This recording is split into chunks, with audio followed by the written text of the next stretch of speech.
Hos den danske importør af de spanske Olarplow Farm Implements, der har man i løbet af de sidste par år haft godt gang i salget af skraldplove på 9 og 10 furer til primært de økologiske landmænd, som med skraldpløjning foretager en jordbearbejdning med fuld gennemskæring til især kvikgræs og andre rodekrudtsbehandlinger.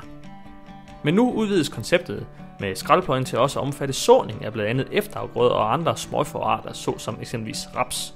Farm Implements har sammen med Kolsø Smede og Maskinservice påbygget det her såudstyr på skraldploven. Vi har mødt Jens Iversen fra Farm Implements og Jesper Kolsø fra Kolsø Smede og Maskinservice, som her fortæller om tankerne og opbygningen af skraldploven med såudstyr.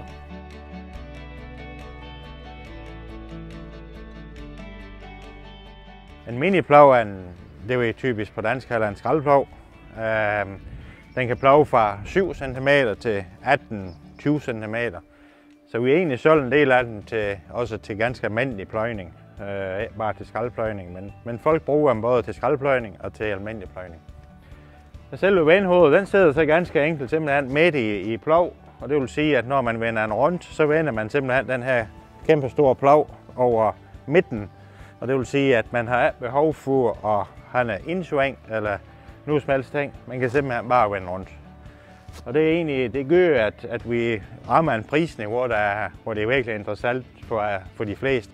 Filosofien er jo, at man har ingen forplov, man har halmskralder. Ved at der ingen forplov er, så kan man presse fuger tættere sammen, og så lige pludselig kan vi have de her 10 fuger på en liftopphængplov. En miniplov er jo i princippet jo typisk til økologi, og til økologi er jo vigtigt med fuld gennemskæring.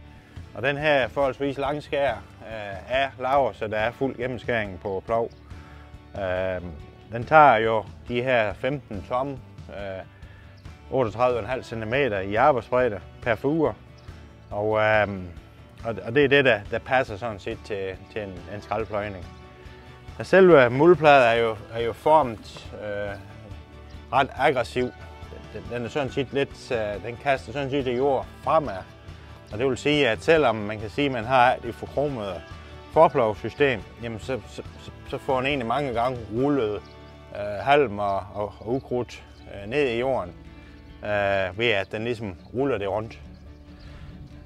Til gengæld så er han ikke så god til en gammel stiv grønjord. Det egner han sig til at plove. Den er bedst til en jord, der er i forvejen kultiveret. Jamen, vi har jo gjort det, at vi har monteret 2 elektriske såmaskiner med en efterhav og en rotorsmuller. Og projektet det opstod jo lidt på opfordring fra nogle økologiske plantavler, som gerne ville kunne skraldpløje og så samtidig etablere en efterafgrøde, som ligesom fik noget forspring i forhold til ukrudtstrykket. Med 6 såløb på, som fordeler efterafgrøderne eller rapsen. Vi har faktisk gode erfaringer med at så raps med maskinen også. Og i og med, at man kun har den enkelte overkørsel, så har man jo en rimelig stor kapacitet i timen på sådan et redskab. Det er jo monteret på sådan en måde, så at vi benytter det system, at en hvilken som helst overlagt-plov, om det er en miniplov eller en traditionel plov, så har den der løse bæreaksel. Og det gør jo, at når man begynder at trække i ploven, så går såmaskinerne i gang med at så. Og når man så kommer ned fra enden eller løfter ploven, så standser den såmaskinerne igen. Så det kører fuldstændig automatisk. Men der sidder simpelthen 2 sensorer, som går ind og bliver påvirket fra den løse bæreaksel.